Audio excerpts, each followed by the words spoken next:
Tem criança que, quando vai à escola, acaba tendo dificuldade de acompanhar o restante da turma. Nem sempre o problema é grave. Os motivos podem ser muitos. Nesse caso, é sempre bom procurar ajuda profissional. Quem está aqui no estúdio para falar com a gente é a psicopedagoga Maria Carolina Lolli.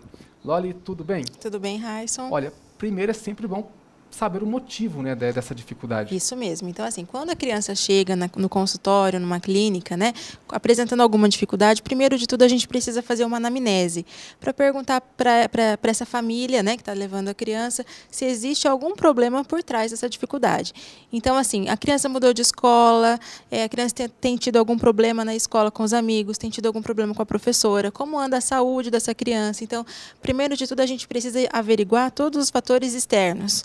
Depois disso, a gente procura fazer testes específicos para tentar diagnosticar qual que é o problema dessa dificuldade. Então, existem problemas de aprendizagem e existem alguns transtornos da aprendizagem.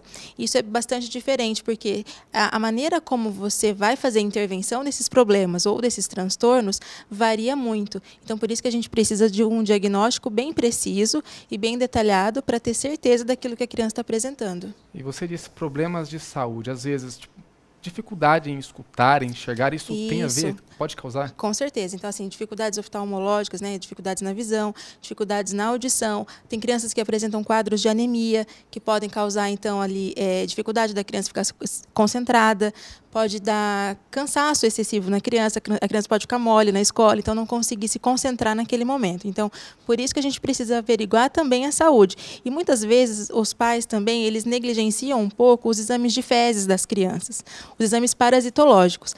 Talvez todos esses problemas da falta de atenção, da falta de concentração, pode estar sendo causado por um parasita. Né? Por exemplo, a lombriga, que era tão comum, né, antigamente, hoje ficou um pouco esquecida. Né? Então, às vezes, a criança pode ter um parasita que está causando um quadro de anemia, causando, então, esse problema de dificuldade na aprendizagem. Agora, vamos supor, o pai trabalha o dia inteiro, o filho está na escola e só tem aquele período da noite, à tarde, assim, que encontra o filho.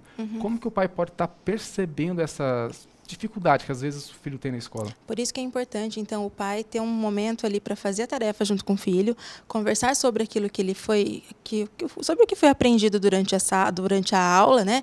Conversar sobre a rotina da escola também é muito importante. Então, conversar sobre como que é a amizade, como que está sendo a relação entre os amigos, como está sendo a relação com a professora, como está sendo a rotina da escola, né? Tem crianças que têm um pouco de dificuldade para falar sobre isso com os pais. Então, por isso que esse tipo de pergunta precisa virar rotina, né? Então, desde pequenininho a gente precisa incluir esses tipos de perguntas para que a gente fique bem atento quanto à rotina da criança. Percebendo alguma alteração na rotina, por exemplo, a criança lia, de repente parou de ler. A criança ia muito bem na escola, de repente começou a tirar notas baixas. Então, a gente precisa averiguar qual que é o momento, qual que é o fato que tem acontecido ali para ter causado todos esses problemas. Outra coisa que os pais precisam ficar bastante atentos é o encontro com a professora, com a equipe da escola, né? Não só com a professora, mas com a coordenação da escola também, para saber como que esse aluno está se comportando, que tipo de dificuldade que ele tem apresentado, por que essas dificuldades acontecem. Muitas vezes a professora ela pode ajudar muito quando o aluno apresenta algum tipo de dificuldade.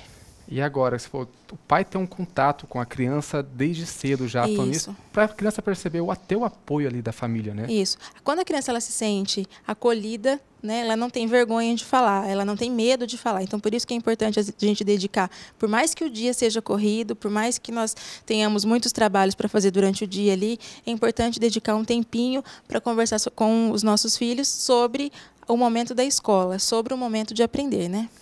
Agora, tem muitos pais que às vezes comparam o filho, o teu irmão faz isso, ou é daquele jeito, o teu primo, isso... Isso é super errado, né? Cada um é uma pessoa diferente, cada um tem um ritmo diferente. Às vezes, uma criança pode não ter nenhum problema de aprendizagem, pode pegar as coisas muito rápido, no entanto, o outro filho pode ter algum problema ali, pode ter um problema de visão, pode ter um problema de audição, pode ter algum probleminha de dificuldade de aprendizagem, né? Então, a gente precisa tomar bastante cuidado ao comparar os nossos filhos. Agora, nesse cuidado que deve ter com os filhos, né? grau de exigência para ter com eles? Então, sempre olhar, né, a tarefa, sempre elogiar, por mínimo que seja o avanço. Então, às vezes, a criança não consegue aprender a escrever com a letra de mão, sabe? E o pai fica forçando, não, mas como que você não consegue fazer isso, né? Não, então assim, olha, por qualquer um pequeno avanço que ele teve no desenho da letra de mão ali, elogie, nossa, você conseguiu. Então, sempre com palavras positivas, sempre elogiando, né? Sempre trazendo coisas novas para a criança, porque talvez a criança não goste de ler, não goste de estudar, porque ela não é incentivada. Então, o incentivo é muito importante quando se trata da dificuldade de aprendizagem e também para as crianças que não apresentam dificuldades.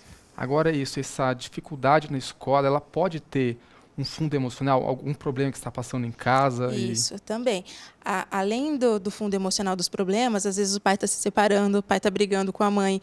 Às vezes a criança é muito comparada com o irmão mais velho, que só tira notas boas. Às vezes aconteceu alguma coisa com os amigos na escola. Às vezes a professora falou de um jeito que ele achou que a professora estava ríspida com ele. Então, tudo isso pode ter alguma relação, sim. E outra coisa, a parte emocional, afetiva da criança ali, ela é muito importante quando a gente fala de dificuldades na aprendizagem. Talvez a criança não tenha problema ou distúrbio de aprendizagem nenhum. Talvez é só o lado emocional, afetivo emocional que a gente fala, né, que está com algum problema, que está debilitado. Então, mexendo na autoestima da criança, elogiando essa criança, dando carinho, atenção para ela, consequentemente, pode ser que ela tenha bastante avanço. Às vezes são pequenos acontecimentos do dia a dia da criança que acaba provocando tudo isso. Com certeza. Às vezes ela chegou em casa, fez um desenho, você não teve tempo de olhar, você não quis ver. Por aquele motivo que você não tenha visto o desenho, a criança não quer mais fazer o desenho. Ou senão ela quer te mostrar uma leitura. Você fala, depois eu vejo isso, agora eu não tenho tempo, não quero ouvir, não sei o quê. Então a criança ela fica desmotivada, é um motivo para ela não querer mais ler, por exemplo. Então por isso tem que tomar cuidado. E tem casos de usar medicamento por causa dessa dificuldade no aprendizado? Sim, existe. Principalmente quando a gente tem um caso de um distúrbio chamado TDAH, que é o transtorno do déficit de atenção e da hiperatividade. Só que para ter o uso desse medicamento, né, é necessário que seja feito então um diagnóstico bem apurado, bem preciso, para não ter confusão com outros transtornos que podem ser resolvidos sem o medicamento. Porque o medicamento usado para esse transtorno do déficit de atenção e da hiperatividade ali, ele é um medicamento bastante sério, o uso dele, porque ele precisa ser monitorado, ele causa dependência. Então, tem crianças que se acostumam a tomar esse medicamento e sem o medicamento não conseguem mais estudar. Então, por isso que precisa ser bem monitorado.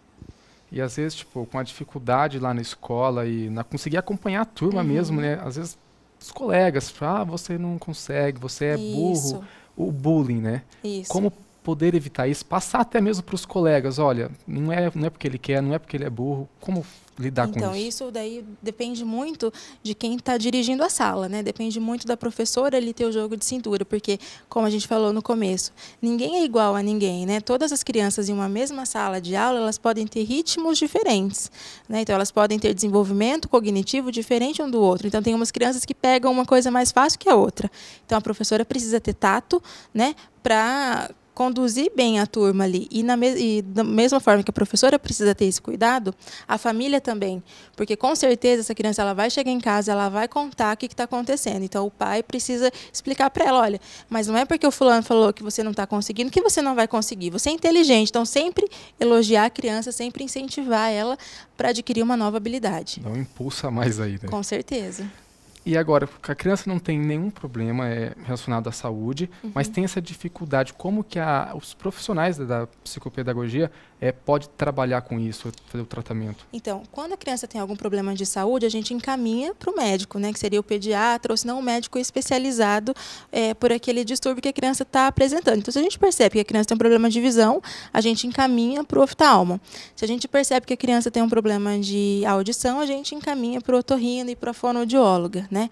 Já no caso da psicopedagogia, então a gente trata os problemas de aprendizagem, os distúrbios de aprendizagem. Então, assim, a criança não consegue se concentrar. Vai para a psicopedagoga vai fazer os testes para descobrir por que está acontecendo esse problema. Aí sim a gente tem as ferramentas específicas. A criança tem a letra muito feia, então talvez a gente encaixe essa criança num quadro de disgrafia. Então, também nós temos ferramentas específicas para cada um dos distúrbios de aprendizagem. Então, por isso que é tão importante, percebendo uma dificuldade, encaminhar um profissional para se fazer os testes diagnósticos, para a gente enquadrar a criança certinho, né? Para a gente saber como conduzir o quadro, porque assim, não tem como a gente fazer uma análise subjetiva de uma dificuldade de aprendizagem, né? Ou é uma coisa ou não é. E isso, quem vai me dizer, são aqueles testes que eu havia falado para vocês, os testes de diagnóstico, que é preciso para cada uma das dificuldades. Então, a gente tem um teste para descobrir se a criança tem disgrafia, outro teste para descobrir se a criança tem descalculia, outro para ver se a criança é disléxica, né, que é um problema genético. Então, tem vários testes que a gente precisa fazer para daí sim conseguir fazer o tratamento adequado. Então, a criança vai no consultório, no atendimento, ela faz todos esses testes. Isso. Passa cada um. Isso, são inúmeras sessões, né? Então, a psicopedagogia, por exemplo, a gente tenta diagnosticar 3 áreas, que é a área afetiva social, né? A parte social afetiva da criança, a parte cognitiva e a parte da psicomotricidade também. Então, todas essas áreas são verificadas através desses testes exatos ali, testes mesmo que são padronizados, que são usados no Brasil e no exterior. O mesmo teste a gente usa em vários países, de tão importante que são essas dificuldades. Porque se você não consegue descobrir o quanto antes, tem dificuldade que pode progredir. Então, quanto antes eu descubro, mais facilmente eu dou as ferramentas para essa criança superar a dificuldade, para ela conseguir ter autonomia, ter independência. Então, tá certo. Maria, muito obrigado então pela entrevista. Imagine.